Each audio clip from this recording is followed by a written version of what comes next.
This is the podcast that puts you at the pointy end of the airplane with two veteran airline captains. We'll offer insight into the pilot brain, we'll have some fun, and promise not to get too techy. Each weekly episode has a segment that provides inside information on what's really going on behind the cockpit door, and we'll discuss some industry current topics that might affect your travels. Your two pilots and co-hosts are Les Abend and Mike Strauss. Les has over 4 decades and over 25,000 hours of experience flying airplanes. The Boeing 727, 757, 767, and the 777 were all part of Les's repertoire before he retired. He was also a Czech airman. Additionally, Les still has the good fortune to be a 21-year contributing editor for Flying Magazine. He's been an on-air analyst and op-ed contributor for CNN, in addition to MSNBC and NBC, among others. And finally, Les is the author of Paper Wings, a mystery suspense whodunit thriller. Mike is a current A320 captain and Czech airman for a major airline with over 17,000 hours of flight time.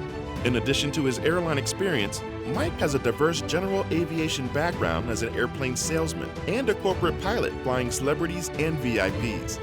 If you haven't done so already, please listen to the Welcome Aboard introductory episode. Don't get on an airplane until you've listened to Candid Cockpit.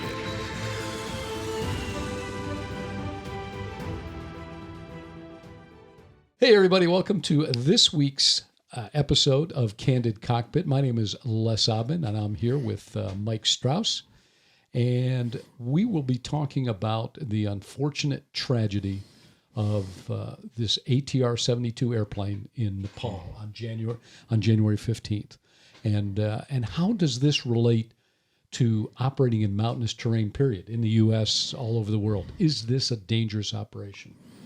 For the cruise segment, tilt your seat back, prepare for a fun discussion on what it was like for Les and I to fly on our very first airline trip. That'll be fun. Do you remember that? That was a long time ago. It really was. It really was. But yeah, I remember bits and pieces of it. Yeah, it'll be fun.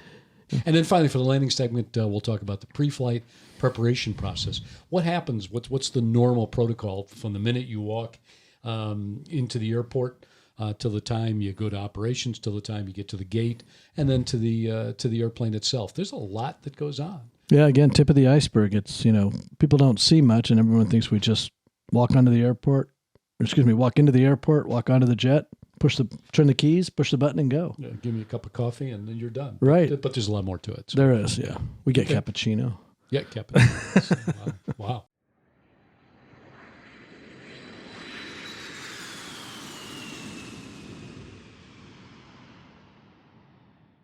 Folks, we've got a favor to ask. Invite your friends to a Candid Cockpit podcast. Send an email with suggestion or suggested topic to podcast@candidcockpit.com, and we'll mention your name on air. We really do like the questions because they give us a great chance to answer exactly what it is you want to know. It's sort of feedback for us, right? Absolutely. Yeah, 100%. so please do that, and like Mike said, invite friends to listen to. The more people we listen, the more we'll keep going with these episodes. And then watch us make fun of ourselves right on camera, on YouTube. On YouTube. So we do have a YouTube channel, and turn to Candid Cockpit YouTube channel. Right. Yeah. All right.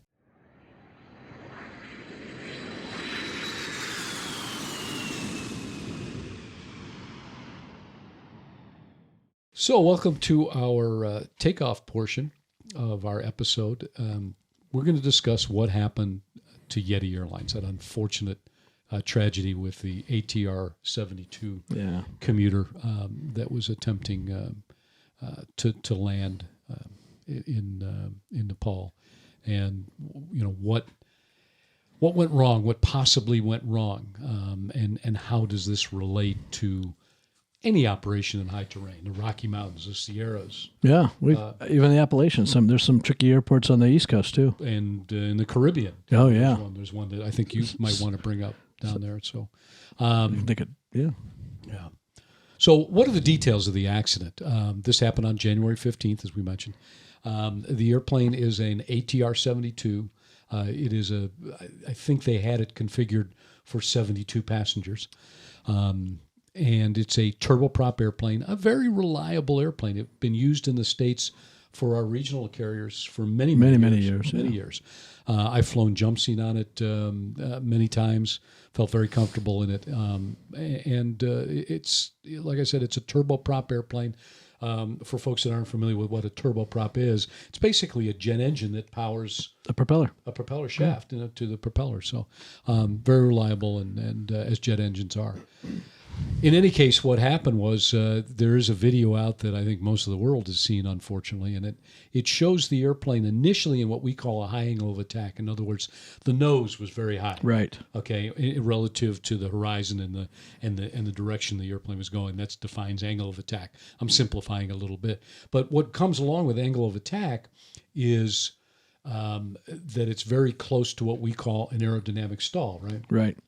So the aerodynamic stall may have happened there's also an interior video that's awful to watch, unfortunately. But in that interior video, it does show that the flap configuration wasn't quite at approach setting. So the airplane's angle of attack may have been too high for that flap setting. And the flaps are that device on the trailing edge of the wing. Slow speeds makes the airplane makes the wing bigger, allowing the airplane to fly slower. Very good. Yeah, exactly. Good way of putting it. So there was the high angle of attack, and then all of a sudden you watch the airplane roll to the left. Right. And it got to a very, very steep bank, meaning that the wing level was not straight and level. And it got to the point where it was at 90 degrees. And that airplane can't sustain flight. And it can't recover from that at that low altitude, especially. So, and it crashed into a gorge that is probably the only place that's not populated in that area. Nepal is very densely populated. Yeah, and it was headed for a brand new airport. It was only open 2 weeks. Ooh. Yeah, it was 8,000 foot. It looked like a very nice area, but that's where they were headed. The other airport, they actually had to pass over the top of it. But in any case, the speculation at this point, by looking at the airplane, is that somehow it got too slow for the operation. And so the question is, why? Why? Pilot inattention, distraction. Was there a mechanical issue? Right, and that's another thing, and I'm glad you brought up potential pilot distraction from the standpoint of there's a record of the fact that one of the crew members called for a different runway, which they were attempting to land on, which isn't a big deal. It might have been because of the wind. Correct. It was completely what we call VFR, visual flight rule conditions. Right. Weather was good, essentially. Right. Yeah. So that may have been a distraction to why they were setting up for the opposite end of that one paved runway. That may have caused a distraction. Could they have been distracted and not paying attention to this? Maybe somebody wasn't flying the airplane. Yeah, and that's almost a classic mistake. But listen, we're speculating. Again, we don't know. Can't do that. We have to see where the investigation goes, and the French version of the National Transportation Safety Board is helping Nepal. Nepal doesn't really have an aviation board like we have in TSB or the French or the Germans or the British. Not that I'm aware of. And the French are involved. Perhaps we should clarify this because the aircraft was a French-made aircraft. Typically, when an aircraft does crash, there's several entities that can be involved. One typically is parties to the investigation. Yeah, exactly. Yeah. One is the country or place that the aircraft crashed, right. The manufacturer of the aircraft, the operator of the aircraft. Right. And then they may all call in somebody else, that might have a little bit more resources to help investigate. Well, if it's proven that, if there's anything that leads to evidence of perhaps an engine problem.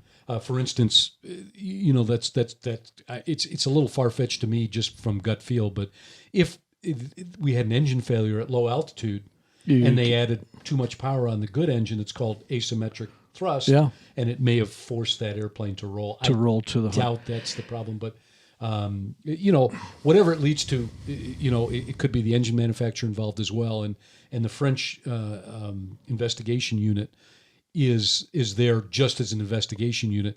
The manufacturer of the airplane should also be party to the investigation. They should as well. be.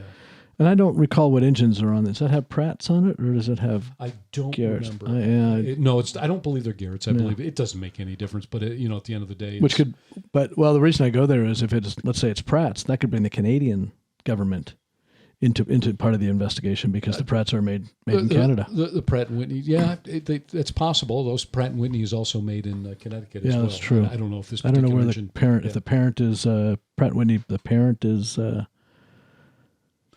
Canadian. Anyway, sorry. The point is that anybody that has direct connection with the accident by virtue of the manufacture of the airplane, engines, anything else, is given the opportunity to be the party. To be the party involved. To be a party involved. Yeah. So, but that's basically the accident in a nutshell. So what basically is to blame? Is it the news media kept bringing up high terrain? Mm-hmm. So that puts a little bit of fear in people. High terrain, does that mean when I'm going to my ski areas and, to Vail, to all these places that have airports in the mountains? In the mountains, Aspen's another classic example. Another one. Yeah, I had a little bit of a brain fart there because I'm retired. Oh, well, you don't have to use your brain as much. Yeah, exactly. So maybe you want to address that, Mike. And I own a property in Colorado, and you have flown into mountainous terrain with me to our place in Colorado, and we experienced. I had my eyes closed, but yeah. Oh, really? Yeah. So did I.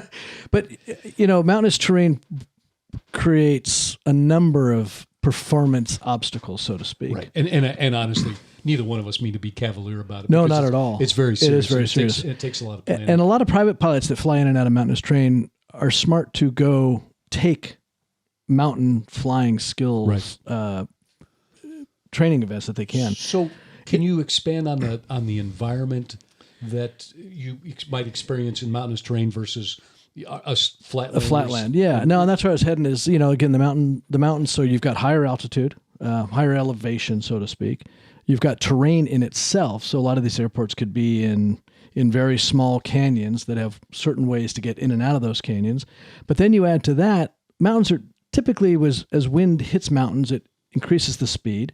So you could end up with some nice wind acceleration through these canyons that can create turbulence, up and down drafts, things we call mountain wave. And you can see these mountain wave. We can be at 36,000 feet over the Rockies and experience some mountain wave. Is it unsafe? No, it's just uncomfortable and a little interesting because it just ride it out. It just kind of, a shaft of air will take the airplane up a little bit, but then it'll come right back down. And it's usually not more than a few hundred feet, if that. Turbulence, obviously, typically over most mountain areas, it is going to be a little turbulent, especially the warmer in the day you get. Right. We all know turbulence comes a lot from heat, temperature rise. Then you add the winds in these tight canyons. I mean, there's just there's a lot of things. And weather. Weather again. Weather in the mountains is a lot more interesting, and there's a lot more restrictions on runways, the weather minimums, the weather required to get into an airport, the weather required to get out of an airport. Right. Previous episode, we talked about a go-around. Well, at San Francisco, a go-around's real easy. It's at sea level. Right. And we were pretty close to the ground when it happened. But in the mountains, you might be 5,000 feet above the airport when a go-around is required because of weather, wind, obstacle, obscuration. So the mountain creates so much more than just the flatland airports. Now, there aren't a ton of airports that are like this in the United States, but there certainly are a few.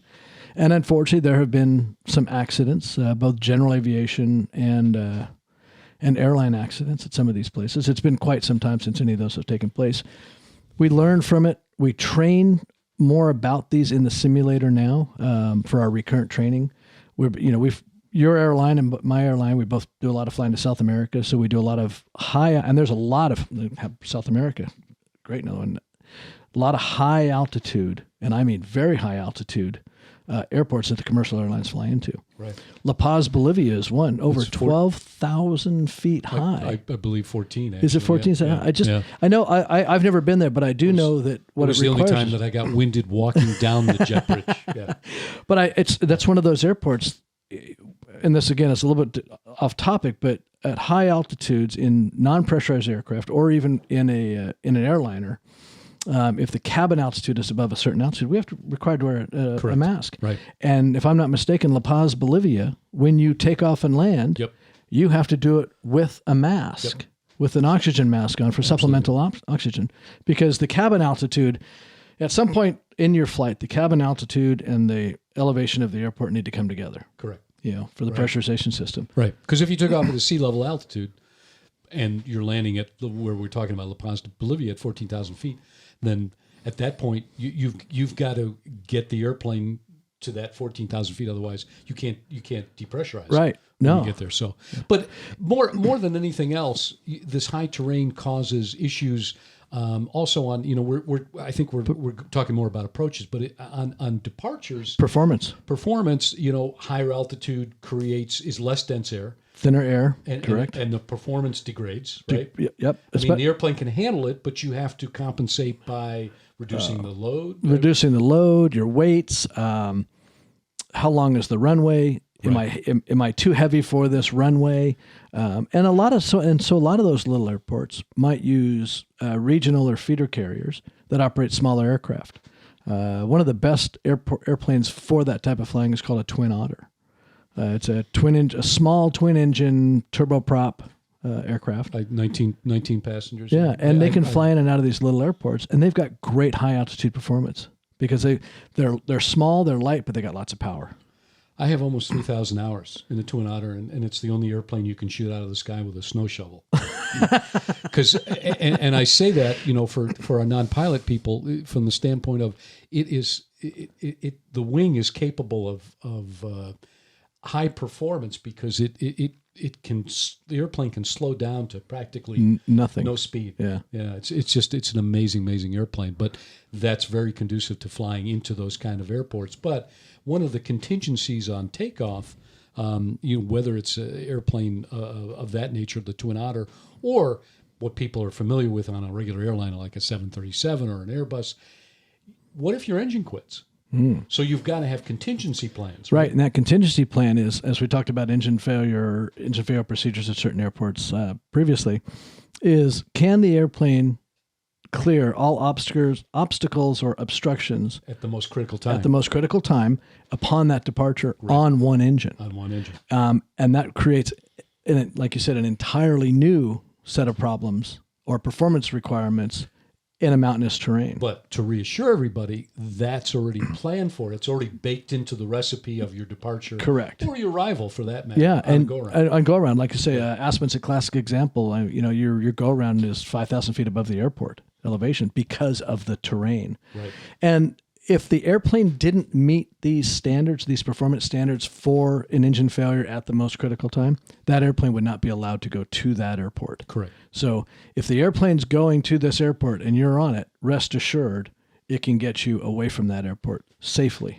Right. And it's all about planning. Really, it's thinking it through, knowing that the weather is unique in orographic mountainous terrain, and just understanding that what your performance is and what your out is. On the approaches, they're set up. If we use, I was very familiar. I used to do a lot of checkouts going into Vail, and there were what we call step down altitudes. Correct. So it would step down, get you just a certain height above the terrain, Yep. and then you would travel As the another further terrain distance. descends a little bit in itself, You're allowed to follow. descend. You're allowed to, exactly. Yeah. And then the height above, like you mentioned with Aspen, the height above the ground that you are committed to make that approach and be able to see that runway is very high compared to other airports. Yeah. So, yeah.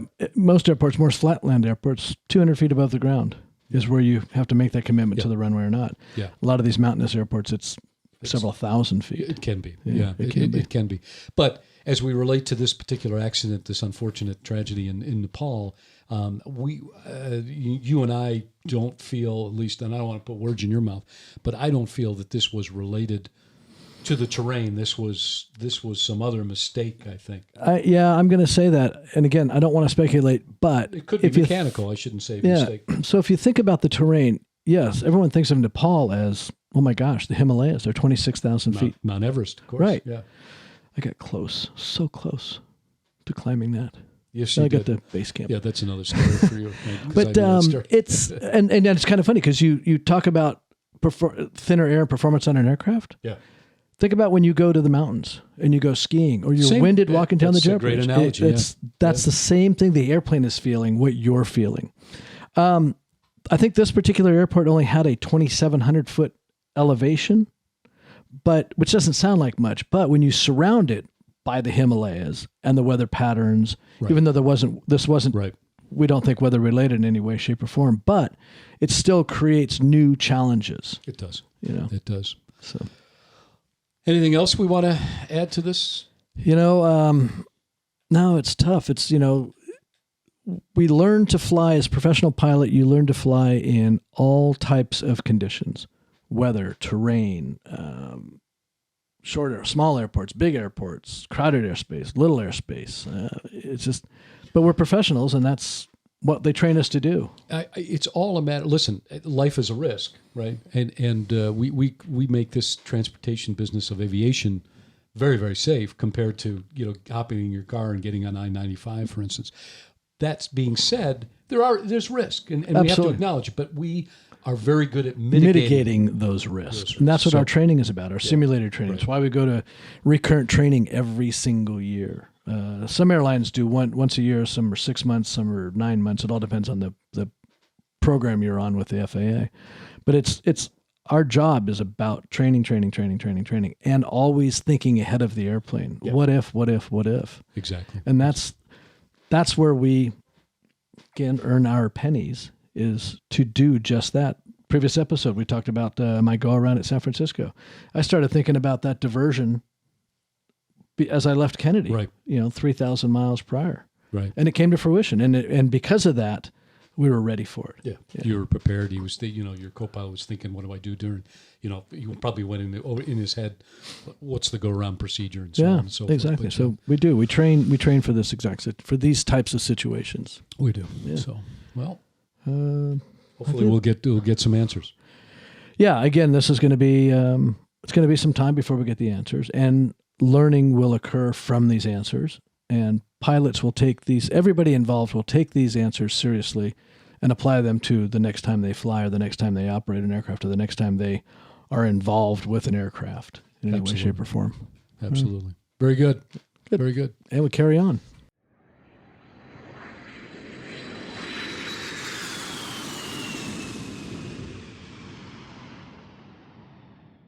On to our cruise segment. So what was it like for us to fly our very first trip as airline pilots? Because for me, it was the epitome of my dream. You got to fly with Wilbur, right? You see, I always forget. Does Wilbur have the mustache, or was it Orville with the mustache? Yeah. Oh. We'll leave that for our listeners. Look on your certificate. Yeah, I guess I should. Because their picture's on the certificate. It does say that. Yeah. Oh, yeah, that one that I don't have with me. Okay. Anyhow, so Mike, you do your story first about what it was like, how you felt. I remember the leg. I remember the guy I flew with. I was brand new hire.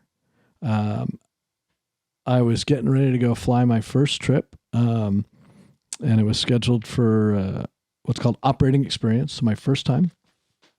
Rich Fetchick was my check airman. You think he wants to take credit for that? He's still flying with my company. I see him every once in a while. Okay. I still blame him. Right. So we had to deadhead. We were assigned to deadhead from John F. Kennedy to in New York to Tampa. And by deadhead, I mean they're just moving us in an airplane as a passenger to go operate an aircraft. Right. And we went down to Tampa, and he goes, "All right, do your stuff." And I'm kind of sitting there going, I'm a little nervous. But, I'd just come out of 30 days of aircraft training, or, systems training and aircraft maneuvers straight out of the schoolhouse. So you'd think I'd have been right on it and sharp. But when you get out of the simulator and you go to the line, which is why you fly with the check airman, you're nervous. I mean, it's the first time driving a car. You just got your driver's license, basically. I think people don't realize that the first time you get on the actual airplane is with passengers. With passengers. With passengers. Yeah. It used to be the first time you would actually take the airplane up empty. And just go do touch and goes or some maneuvers or When something. I became a co-pilot at American Airlines, I went down to Midland, Odessa, and shot touch and goes. Right. 727. Interesting. But not anymore. No, it's you get on the airplane, you're the operating pilot, there's 200 people behind you, and off we go. Yeah.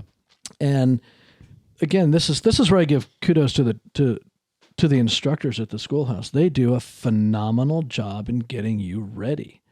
You know, the first few minutes were a little nervous, but once I got into the groove, got my mindset, this is where I am, this is what I'm doing, you know, it went smooth. And again, all the training kicks in. We'll always talk about that. We train, hopefully never having to use a good portion of that training, emergency procedures and stuff like that.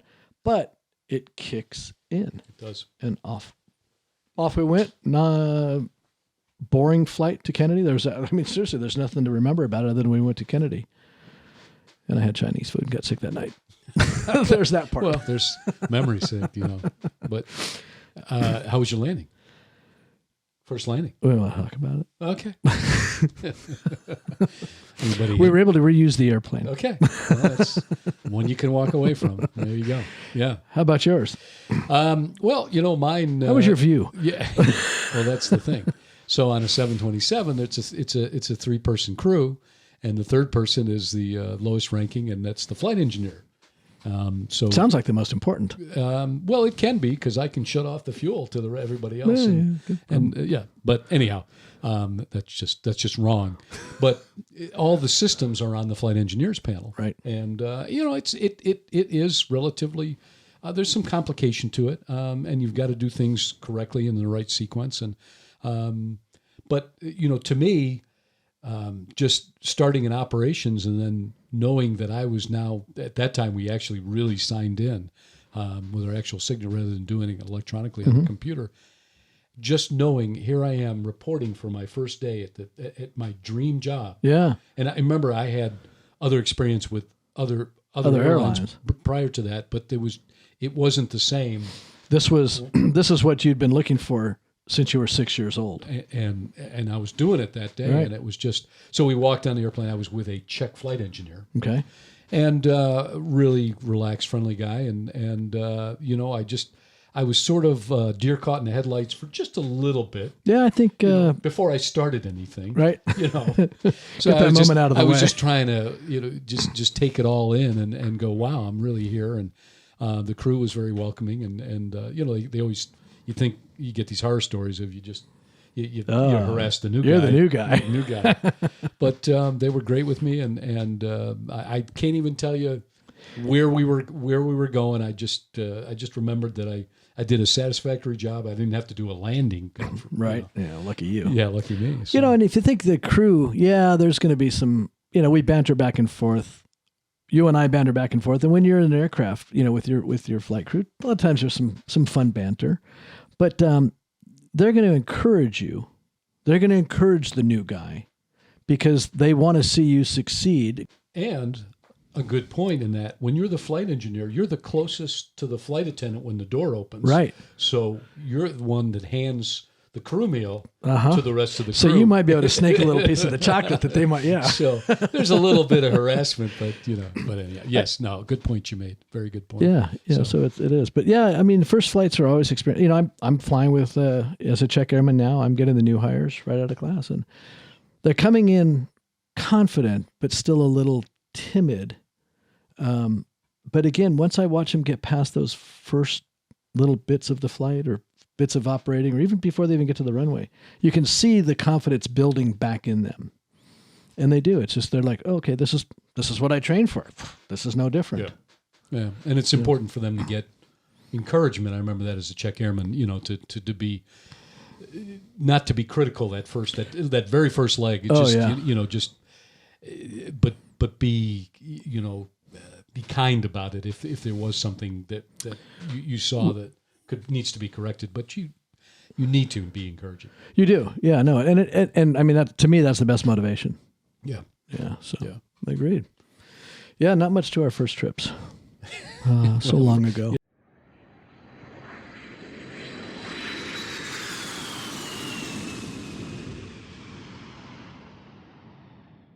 Hey, everybody. Wanted to see if you would help us a little bit with just an easy favor. Invite your friends. We've asked this before, I know, and it seems a little redundant, but we really would appreciate it to have folks come on and watch the podcast. And then if you've got some things you want to add to a podcast, a topic, or you want to critique us, please do podcast@candidcockpit.com. And with your permission, if you like, we'll mention your name on air, whether it's a critique or a topic. And also, don't forget, watch us on YouTube. Yeah. The TV stars we're becoming. Yeah, I can feel the Emmy now. Yeah.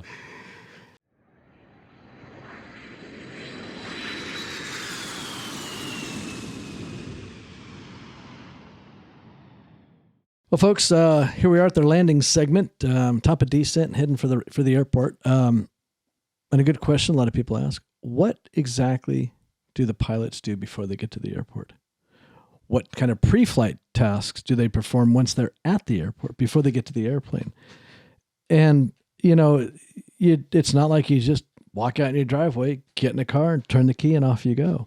There's things, and, this brings up a good point. It kind of does start sometimes at home. Because, and it might not even seem like a pre-flight, but have you ever gone on a trip and not looked at the weather a couple days prior for your departure and where you're going?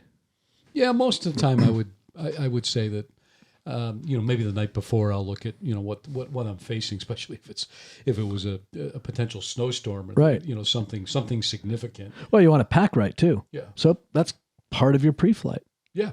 Well, there's that. Absolutely. You don't want to get caught in Buffalo with shorts and flip-flops. No, and I'll tell you January. what, I listen to Al Roker. I'll tell you what, if just give me a general view. If he's got a big, ugly looking face of thunderstorms out there, I will get into the details. I'll look a little deeper. Look a little deeper and see what I'm facing. But we should tell Al that. We should get Al on here. We should. So you and I will divide this kind of discussion up a little bit. So I'll take it from. We talked about home, so thanks for bringing that up. And then I'll take it from when I step into the door at the airport. At the airport. So, so basically, honestly, it's stepping onto the employee bus and then to the airport. Because sometimes you guys have an employee bus. We have to walk. But yeah. It depends upon the airport. But at Kennedy, we had an employee bus. So, and that sometimes can be challenging when you miss it. Oh, the air train is so entertaining. Well, there's that. So we get into the airport and we walk ourselves to operations, which is buried sometimes upstairs, somewhere in the airport. That's sort of concealed a lot of times, right? Both for security reasons and the fact that we're away from regular airport operations. But we go in there. In my operation, it was just a banks of computers lined up, and it sounds like you have the same situation. And if you run into somebody that that's on the trip, you introduce yourself. If not, generally, I would go to the computer. I pulled up my personal messages.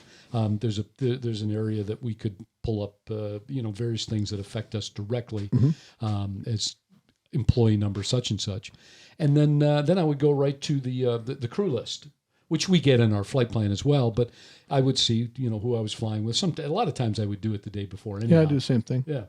So you have an idea. If you don't know who the person is, generally speaking, it's sort of protocol that the crew introduces itself to the captain. I did care less. Right. If I knew who it was. I've never had anybody call me prior, but I've made some calls. Yeah. Well, I used to do it as a check airman. As a check airman, I would call up the person that was going to be on the initial operating Correct. experience. Yeah. That we do. Yeah. I do that every day. Yeah. So, but that was the only exception to it. And you do that for the purpose of just sort of having a friendly conversation. What have you been flying? Are you new to the airplane? You're not strangers when you get to the airplane. Yeah. And listen, if somebody's new to the airplane, you want to be able to discuss their comfort level and you size somebody up if Absolutely. you've never met them. That's kind of what you're doing. You mentioned as a check airman, you always call ahead and introduce yourself to do just that. Where they come from, what were they flying, how long were they flying? And then my company as a check airman, I always take the first leg of the flight, of the trip. again, to size up the guy you're flying with. Right. And sometimes, majority of times I would do that. Other times I would just let them decide what they felt comfortable Right. with. And the call is check airman, which is different than just being a line pilot or a line captain. Was more to, for me, it was to put them at ease. To say, hey, this is going to be an enjoyable experience. I'm there to guide, to help. Take the intimidation factor out of it, yeah. because they may be thinking that, oh my God, I'm flying with a check airman. I've got to be perfect in every way, shape, or form. There is some aspect to that. I mean, they do have to perform absolutely, the standards. So absolutely. They're a little on a higher plane. There's a little stress level there. So you try to take it down a notch by giving them a call. But anyhow, that's part of it. So you sign in. From that point on, you can pull up your flight plan via the computer and get it printed out. These days, before I retired, and I'm sure you probably have it the same way, it goes directly on your iPad. Yep. So there's no more paper. We get paper for waters or orca overwater flying. Overwater flying. That's pretty much all we get paper for. And that for us was a chart, that just plotted your points across the Atlantic or whatever ocean you were flying on, right, or the Pacific, either one. So all those things are available, and they're on the iPad, and it really reduces a lot of the cockpit clutter, I think. But we could still print it if we wanted it to. And some guys do. I know some people that do. And maybe you're just more visual and you want to write stuff down, notes on that iPad. Some people are still old school about stuff. And what would come up with the flight plan? Well, the obvious, the route, right? The route. The altitudes that you're flying on that particular route and where it fits into your sequence in the flight plan. And then your performance data, which involves takeoff primarily. And then, a lot of it was... what shut down our airspace system was the NOTAM, the Notice to Air Missions. Yeah. All the critical information there. So you read that to see if that affects critical information about the airport you're departing from, the airport you're going to, or airspace and nav aids. Or airspace or nav aids, exactly. It can be pretty extensive sometimes, and there's quite lengthy. Majority of it has already been out there for a while. Correct. Right? It's called an FDC NOTAM. We won't go into that. We does. We'll get into the weeds on that stuff. So you pull all that up, you compare it with the data, and here's one that's interesting. Got to see if you got enough fuel to get there. That helps. Yeah. Can't just pull over to the gas station off I-95 at the rest stop and, hey, top it off, please. So if you have a disagreement, a lot of times you're questioning the weather. And so you get on the phone with dispatch. But the interesting thing about that is, how often have you ever got on the phone with your dispatcher? It happens regularly. Not regularly, but I'd say maybe I might get on the phone with the dispatcher once or twice a month. Okay. Just to discuss route, discuss weather, discuss fuel. Hey, I'd like a little bit more. Or, hey, what do you think of this weather? Look at this route because this weather moved in. And there's chances the weather could have moved from the time they did the release to the time you actually are ready to depart. And to help folks, the dispatcher is the one that's actually as responsible for the flight planning as you as the captain. Correct. So we all have skin in the game. But for me, I talk with dispatchers maybe 10% of the time. My percentage might be a little higher. Maybe your dispatchers were a little more well, it was grown up. There's a difference between flying across the North Atlantic and flying to Syracuse. My light twin. No, but I like to talk. So I'm always I think out loud a lot. You should, if you like to talk, you should do a podcast. That's a great idea. I wonder who I could do that with. I don't know. So that's part of it. You might have a conversation with dispatcher, and we generally had separate operations for pilots and separate operations for flight attendants, although it got integrated when I left. But if you have an integrated operation with flight attendants, I'll try to find the crew. At least find, for us, it was the purser who was the flight attendant in charge. Versus or the F1. First flight attendant. Yeah. So I'll try to find them, and or they'll find me, and it's usually pretty relaxed. And then we head off to the airplane. The requirement was for us to be there an hour prior to departure. Most of us get there earlier. Yeah, I very rarely. Well, you see the odd flight attendant or show up right at report time or something like that. Right. But, it gets a little hairy when that happens. But The grade, most people do get there early. Yeah. So that's pretty much what I remember doing in ops. If you've got anything to add to that. No, that about sums up. I think that's probably pretty close to an industry standard. There's one more. What gate am I going to? Oh, right. That's important. Because getting lost in the airport. Oh, that's just it's so embarrassing. The pilot's looking around going like this. Yeah, right. That's where you need this. Well, this is where we could pay back some of our passengers. Right. Because they're always walking to you and go, hey, what gate am I at? Yeah. Oh, yeah. gate 12. By the way, where are you flying? Yeah. But, so that's just before you even step out of the operations. Now you've got to go find your gate. Then you got to step onto the airplane, and an entire new slew of pre-flight duties takes place. It starts with, okay, is the airplane powered up? Is the airplane not powered up? So that creates a couple of different checklists. Before you even get there, what do you interact with the gate agent at all? As little as possible at JFK. We loved our New York agents. Yeah. Can we get? You don't want to talk about it? No. Right. No, you do. I mean, you have to, because they're going to check you in. Not necessarily check you in. They're going to verify that you are flight crew for this particular flight. They'll usually hand you a release if there's a paper release, or they'll tell you usually how many people. They'll tell you if you've got any law enforcement officers on board, armed passengers. So these are all the things you need to pre-flight with them. Also, if the rest of the crew is there, are they not there? Who are we missing? Because they can assist in helping find the missing flight crew. It's really good to coordinate with them. Absolutely. At least just most of the time, it's just a smile. How you doing? How you been? You want to be friendly with them, because the gate agents take more heat from anybody else. One more time. The gate agents take more heat from people than anybody else in the airline industry. Yeah. And I feel for them. They're not doing anything to make people delayed or late or canceled or seat duplications. It's not what they do. Their job is to help get you on the airplane as efficiently and safely as possible. And they do a great job of it. So a lot of times, I'll joke around with them a little bit about flying or something like this, and just kind of, take, like you said earlier, take away some of the stress. Yeah. And it helps. And then they're nicer to you when they're boarding, if they come to you with a situation. Yeah. I also give all my gate agents paper airplanes.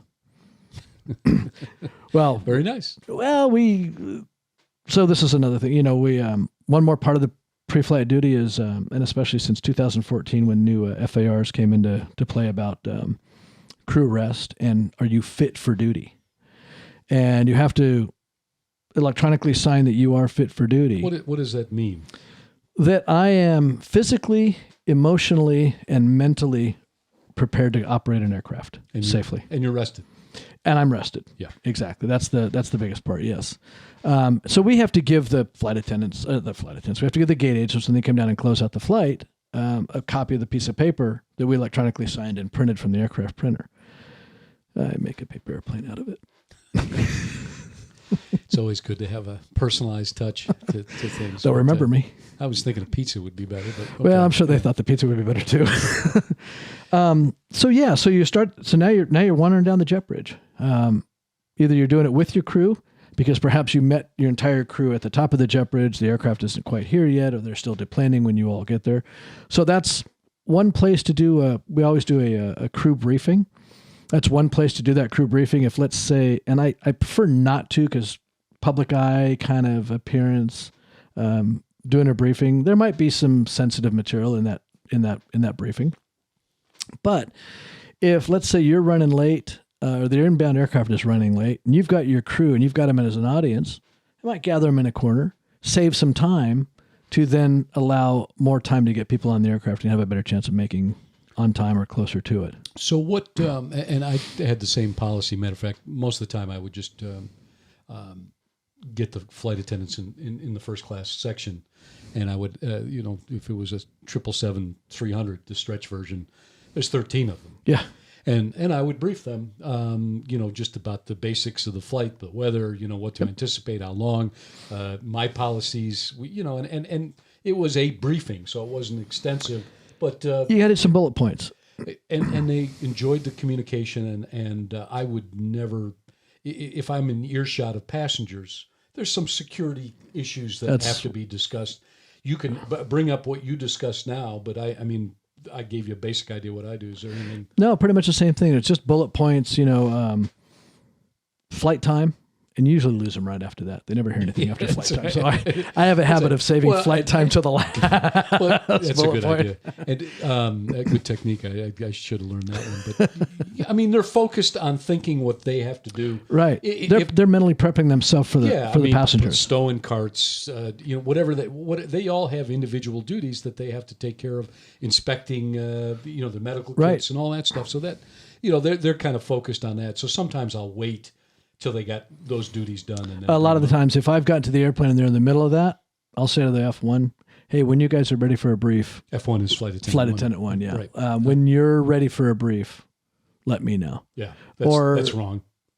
Because they're not going to come up. All of a sudden they're boarding. I'm like, passengers. Yeah. But good luck with that. Yeah, sometimes it works. Yeah. I've stopped boarding because we haven't got a brief complete yet. Yeah, me too. You have to, because it's important. You need to set the tone. You need to know what to expect from your flight crew, and they need to know what to expect from you. You can. I mean, we were required to if nothing else, to brief the first flight attendant or a purser in our case. Exactly. And at the very least, I would drag that person up into the cockpit. Correct, if you have to. If that's all you can get, and then they can go brief the rest of the crew, because they have to do their own pre-flight briefing as well. So that is an opportune moment. If something's going on, or you've got something going on up front, you might be working a maintenance issue, or your first officer's helping you out, and all you've got is the F1 or your purser. You might go, hey, let's do our little thing, so then you can move on to yours. We can get people boarded and on our way. And a lot of times I would even go back, but most of the time they're not. They're going to give the basics to the flight attendants, because trying to get them all on the phone at once, even the all call, it's just not going to get everybody all at once. But you do your best. A lot of times I would go down the length of the 777 and introduce myself all the way to the back of the airplane, because you never get to see them till you get to the end of the trip. Yeah, and you might not even see them then if you're going to be the first guy off the airplane trying to catch a commute home. Oh, were you on my trip? That's used the famous line. So, I don't like that. I prefer not to do it. But sometimes operationally, if you're in between gates or things are happening quickly, and you want to try to accommodate the gate agents to get people on board. Yeah, you do what you need to do to get the word around that you need to get. Yeah. And I'm not, granted, I walk down the tail end of a 321 is a little shorter than a 777-300, but it's a long walk for me. Yeah, no, but no, I'll go out and I'll do that. I was out of breath by the time I got back to the cockpit. You're in better shape than that. But you've got to get them in the loop. That way, if and when you do need them for a situation, you know what to expect. You've got somebody's face in your head, and you have some confidence that they're going to help you. I think it's important. I got to admit, not every crew does that. Not every captain will do that. People are comfortable doing what they're doing, and so it doesn't always happen. I've seen guys literally, as they walk on the airplane, the flight attendants are doing their thing throughout the cabin. Literally walk on the airplane, grab the handset PA, and go, hey, I'm Mike, 3 hours, 28 minutes. Click. Right. And where's my coffee? Yeah. Right. Yeah. But I just think you don't have that teamwork established if you do something like that. So now you've talked to your flight attendants. Now you're going to climb into the cockpit. Talk a little bit about that. That's where I take my little nap, because it's going to be a really long flight. I'm tired. People don't want to hear that. Oh, but the first officer's doing all the work. Yeah. No. So again, this is where this may be the first time you've ever met your first officer or your co-pilot. There's no napping. No napping. Definitely no napping. So you've got to do the same thing with him. Right. Now, typically I'll include a co-pilot. If he's there and the flight attendants were doing a full crew briefing, I include the co-pilot, because he may have something to input as well. Same. Yeah. Absolutely. But it might be the first time you meet him, so you sit down, you introduce yourselves real quick. Hi, how you doing? And you go into what we call a pairing brief, which is similar to the flight attendant brief. The pre-flight brief is, hey, I'm Mike. I've been doing this for X amount of time. How long have you been doing this? Hey,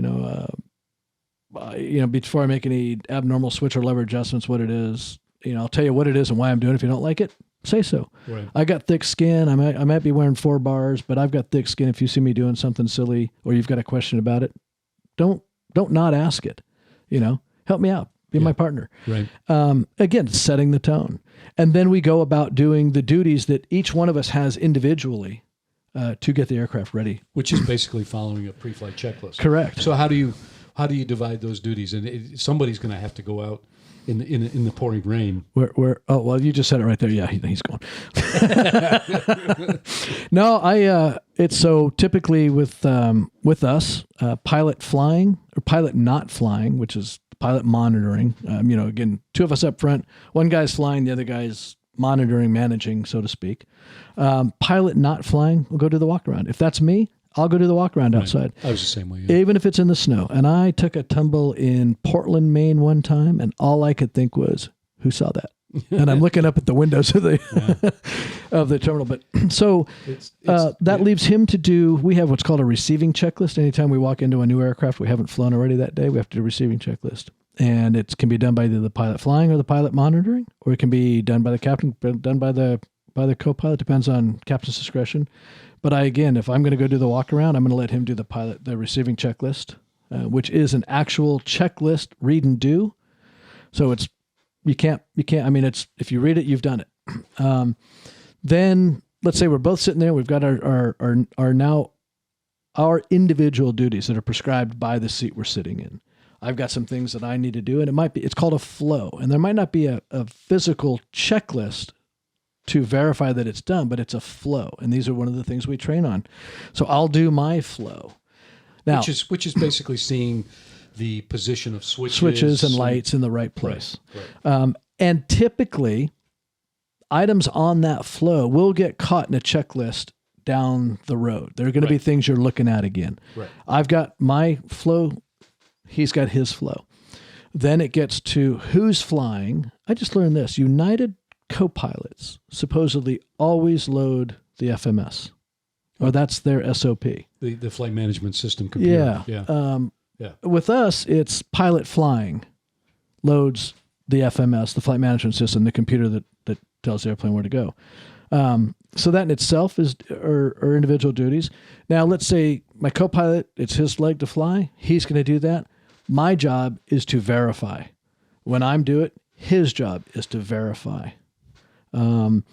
There's a procedure that you follow for confirming you've put the right data entry into the computer. So. And there's a lot of data. There's a lot of data that you need to enter and verify, but a lot of it is verification on your own, and then the pilot not flying. It's like any checklist. When you get familiar with an airplane, you know what has to be in the right.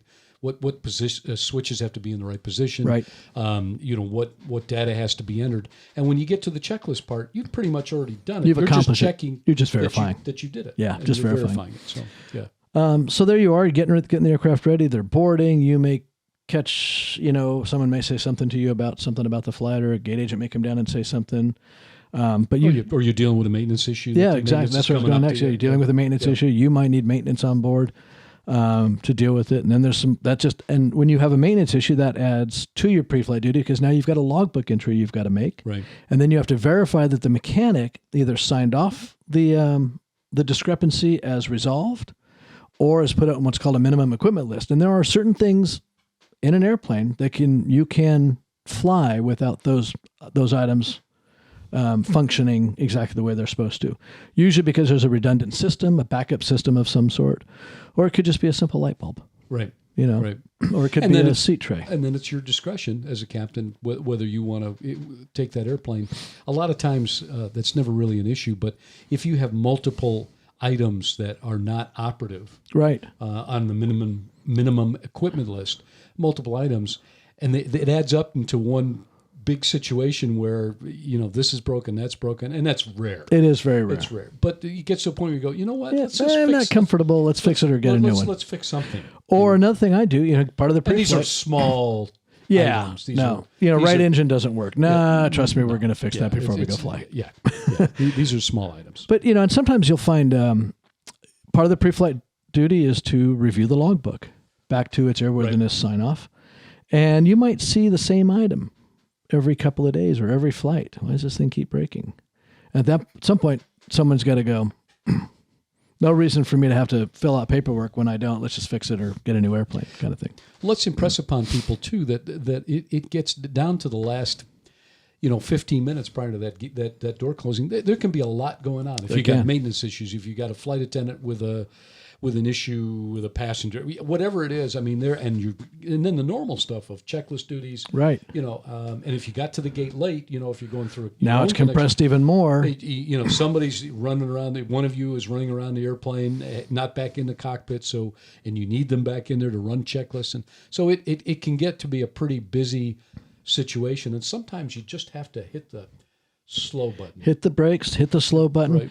Yeah, you might be a few minutes late, but guess what? There's a reason for that. It's a reason because we want to make sure that we're doing everything the exact way we're supposed to do it to make the flight safe. And if you know you're going to be late, what's the difference if you're another few minutes late? Right, yeah. That's important. Rushing is not is not in the pilot's vocabulary as a rule. We try not to rush. Oh, and one of the things you brought up, just winding back a little bit to briefings, a lot of times I like to know, if there's another pilot on board.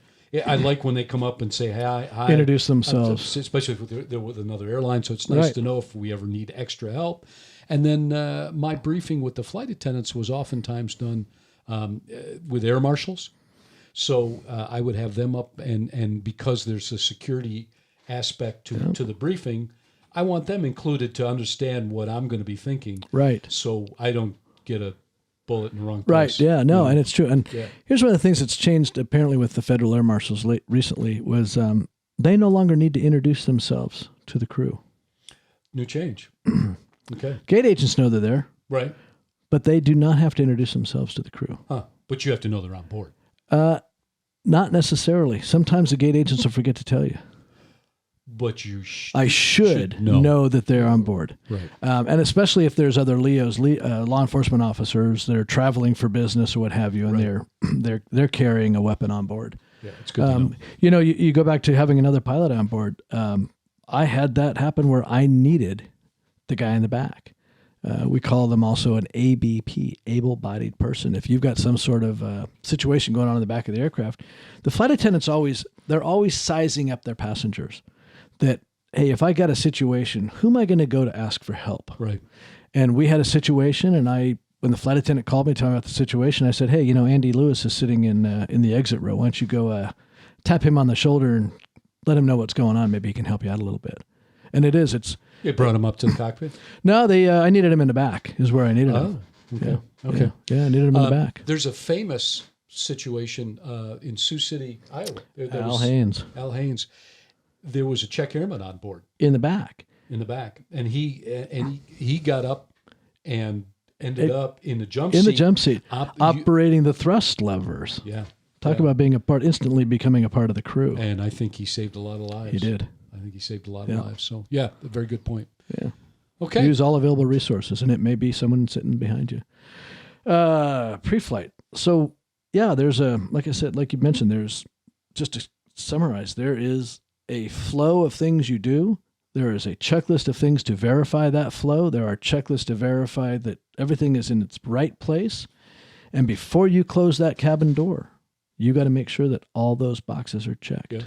There's things we missed, then you got to talk to ground, you got to talk to ramp, you got to talk to, you've got to get power off the airplane, get new power on the airplane, which goes to, how do we have air conditioning on board the aircraft in Phoenix, Arizona in July without the engines running? Another topic. Yeah. But there's a lot to it. Again, tip of the iceberg. You see us walk on the airplane, sit down, and, push some buttons in a computer, and off we go. A little bit more to it. Yeah. Yeah. I think people had the idea that there was a little bit more than that to it. But, I hope so. But now we've scared them enough that they understand what we're doing. Well, this helps them to so that brings me to a good point. Nervous flyers. That we're scaring. We're scaring people. Nervous flyers. I mean, and you think about it, on a serious note, a nervous flyer is nervous probably because they don't understand what's going on. It's a control thing. Yeah, they don't have control. Yeah. So if you can alleviate that with our viewers, but also the passenger, the odd passenger, you see someone getting on the airplane, you can tell, you can look at them and go, oh, they're right. But that's a whole nother topic. It's nice. I grab those folks if they introduce themselves. Tell me that. I used to grab them and just talk to them. Yeah. Well, the reason you're nervous, you don't have wings. How do you fly without wings? I hand them. You hand them your wings. Very good. But yeah, there's a lot going on. But believe me, everything we do is for safety. Yeah. I mean, it can't be understated. Yep. We take that seriously. Absolutely. It's our butts up there too. Yeah, it's our butts up there too. Okay. I think that's about it for pre-flight duties. All right. I think you're getting ready for post-flight duties here. Yeah. Absolutely. Absolutely.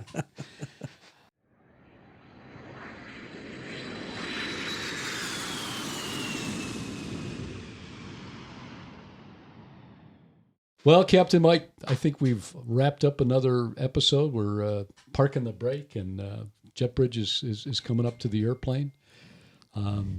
So I'm hoping that we gave a little more insight to folks. Yeah. On what we do behind that cockpit door. Next week, what we're going to do is discuss about how do pilots find their way around the airport and the taxiways and. Yeah, that's why there's two of us up there. Yeah, that's right. But we'll reveal that secret next week. We will. So, and I'd like to just ask, while we're starting this checklist, just want to ask our listeners to get on their own PA, spread the word about Candid Cockpit to their friends and family, and I'm sure everybody flies. Everybody's got questions about it. So. Hopefully we can answer those questions for you. Send us an email to podcast@candidcockpit.com and we'll do our best to answer those questions or raise a new topic that we haven't thought of. We'll do that. Mention your name if you like. Take a look at us on YouTube, Facebook, Instagram, Twitter.